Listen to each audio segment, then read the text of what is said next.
Clifford mengatakan pada saat konferensi pers pertama dia bahwa dia akan bermain dengan formasi 4-3-3. Oke. Itu artinya berbeda dengan formasi Sintayong yang biasa bermain dengan 3-4-3. Ya. Gus, uh, Ketua Umum PSSI bilang 3 pemain naturalisasi baru sudah didaftarkan. Iya. Bagaimana Anda lihat potensi 3 pemain baru ini? Apakah sudah bisa mengisi skuad inti atau uh, Patrick Kluivert nggak mau ngambil resiko dulu untuk pertandingan melawan Australia nanti? Iya, bukan tanpa alasan kalau tiga Hmm. pemain ini dalam tanda petik dikebut ya prosesnya ya. Itu bukan Oke. tanpa alasan. Pasti ada alasannya. Saya pikir kita semua sudah pernah mendengar Kluivert mengatakan pada saat konferensi pers pertama dia bahwa dia akan bermain dengan formasi 4-3-3. Oke. Itu artinya berbeda dengan formasi Sintayong yang biasa bermain dengan 3-4-3. Nah, salah satu konsekuensi kalau bermain dengan 4-3-3 di lini pertahanan itu aman. Karena Hmm. pemain seperti Miss Hilher, Jai Ijes, Kevin Dix, Verdong itu di klubnya main 4-3-3. Jadi aman. Lini pertahanan berubah dari 3 jadi 4 tuh aman. Yang Ya. jadi masalah mungkin di tengah, sedikit masalah sebetulnya. Hmm. Karena kalau kita bermain dengan 3-4-3, kita cukup punya 2 gelandang tengah. 2 gelandang lain adalah back sayap. Ya. Tapi kalau 4-3-3, maka kita pakai 3 gelandang. Satu Oke. holding midfielder, pemain jangkar, dua Hmm. gelandang serang. Nah, Oke. jadi 2 gelandang serang itu kita sudah punya Ivar Jenner, sudah punya Tom Hai, ada Marcelino juga. Tapi gelandang jangkarnya tidak ada. Yang Hmm. karakternya murni seorang defensive midfielder itu nggak ada selama ini. Makanya Joey Pelupesi itu kan agak dikebut prosesnya. Karena dia Oke. inilah calon pemain yang mengisi posisi defensive midfielder. Kalau di Benar-benar depan murni mungkin defensive tergantung. midfielder ya. Betul. Ya. Nah, ini yang prosesnya akhirnya dikebut. Eh, jadi kalau memang nanti melawan Australia, ada baiknya berarti kalau Joey ini menduduki posisi inti karena dia punya posisi jangkar gitu, kurang lebih. Menurut Anda, Bungkus? Iya, kalau Kluivert konsisten dengan ucapannya bahwa dia akan bermain 4-3-3, maka dia butuh gelandang bertahan dan Oke. itu posisinya Joey Pelupesi. Tapi kalau dia memilih langkah yang lebih pragmatis, dia mempertahankan 3-4-3, itu Mhm. juga mungkin karena kita punya pemain belakang kan banyak tuh di belakang. Ya, Ada ya. Jordi Amat, ada Justin Hubner, ada Miss Silver, ada Jai Ijes, ada Rizky Ridho. Maka tidak ada perubahan. Mungkin Joey Pelupesi akan bermain dari bench. Jadi tergantung Kluivert berani mengubah jadi 4-3-3 atau tetap bertahan 3-4-3. Tapi menurut saya juga analisis Anda ini sangat tepat karena selama ini di bawah kepelatihan pelatih yang terdahulu Coach Sintayong tidak Iya, ada yang menjembatani antara lini depan dan lini belakang untuk bisa sama-sama merebut bola di tengah. Nah, posisi jangkar inilah yang nanti akan diperankan oleh Joey, kurang lebih begitu ya. iya, betul. Kadang-kadang memang Nathan Chu Aon dimainkan di situ gitu ya. Ya. Tapi Nathan itu bukan seorang defensive midfielder murni, dia seorang Hmm. back kiri. Ya. Makanya Sintayong tuh sekuatnya salah satu titik lemahnya itu nggak punya defensive midfielder yang Oke. murni.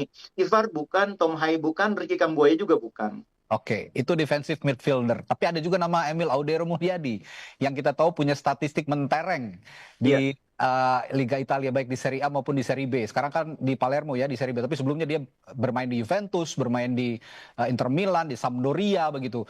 Jika di head to head kan dengan Martin Paes yang selama ini juga di timnas Indonesia tidak buruk-buruk juga sebenarnya Iya. performanya. Bagaimana kira-kira, Bungkus?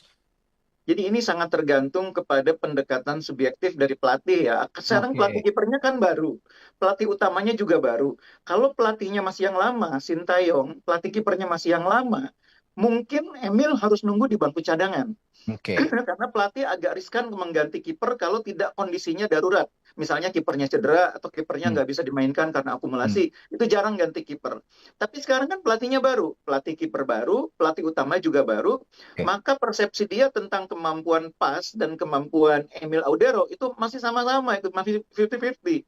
Buat mereka, dua-duanya sama bagusnya. Tinggal soal keputusan mana yang lebih siap dimainkan, Oke. mana yang mereka lebih confidence. Jadi menurut saya yang paling tidak aman dalam tanda petik ya pemain starter yaitu Martin Paes.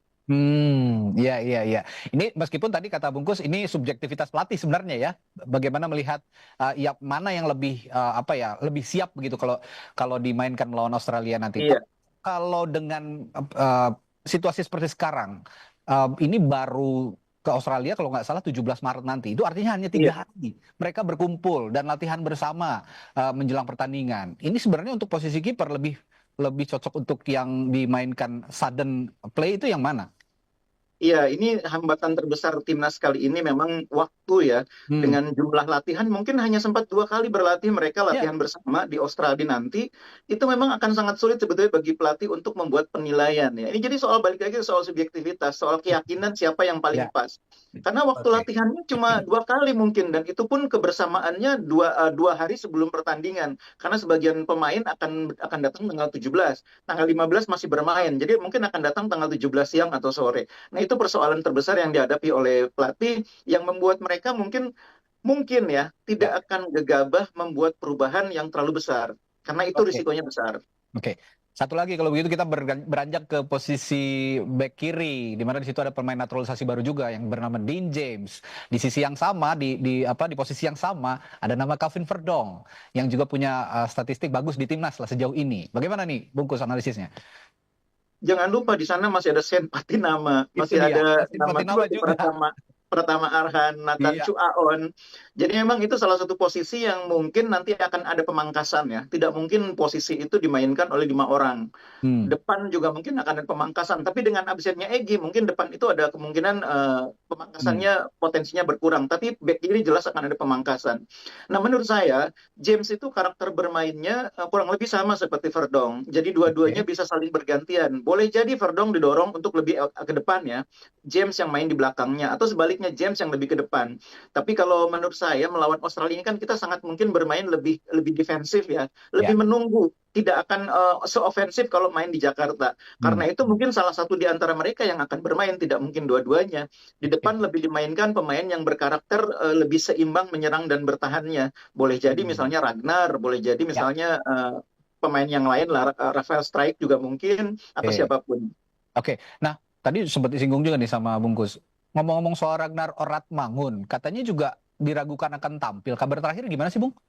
Iya, memang kondisinya tidak terlalu bagus ya, terutama Hmm. karena memang secara keseluruhan dia itu di klubnya kan menit bermainnya tidak sebanyak pemain-pemain yang lain. Nah, Oke. ini juga pertanyaan bagi Kluivert. Ragnar ini kan termasuk pemain reguler di zamannya Sintayong ya. Ya, betul. Sementara Kluivert ini pendekatannya kan kalau pemain itu main di tim nasional, di klub pun harus main supaya match fitness-nya itu Oke. terjaga, bukan sekedar bugar aja, tapi Oke. match fitness, bugar secara permainan. Itu kan berbeda dengan Oke. bugar hasil latihan. Nah, itu yang mungkin menjadi salah satu alasan kalau Ragnar itu nanti tidak jadi starter, argumennya pasti karena itu. Oke, terakhir sedikit saja singkat. Untuk Ole Romani, ini kan akan menjadi panggung pertamanya dia di timnas Indonesia. Kira-kira Kluivert punya kans untuk memainkan Ole Romani? Keuntungannya dia ini kan bisa dibilang striker murni satu-satunya. Yang Ya. lain itu tidak ada yang betul-betul striker murni. Hmm. Jadi peluang dia dimainkan tuh lebih besar dibanding Oke. semua pemain baru yang lain.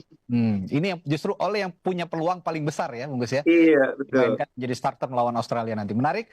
Kita akan terus tunggu. Mudah-mudahan persiapan 3 hari ini menjadi persiapan yang optimal untuk melawan Amin, Australia amin. yang sudah bertahun-tahun bersama ya dibandingkan Iya. skuad-skuad yang kita susun sekarang berkumpul dengan hanya waktu 3 hari. Baik, terima kasih Bung Gusnaini.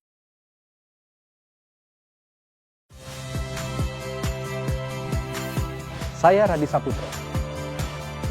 Saksikan program-program Kompas TV melalui siaran digital, pay TV dan media streaming lainnya.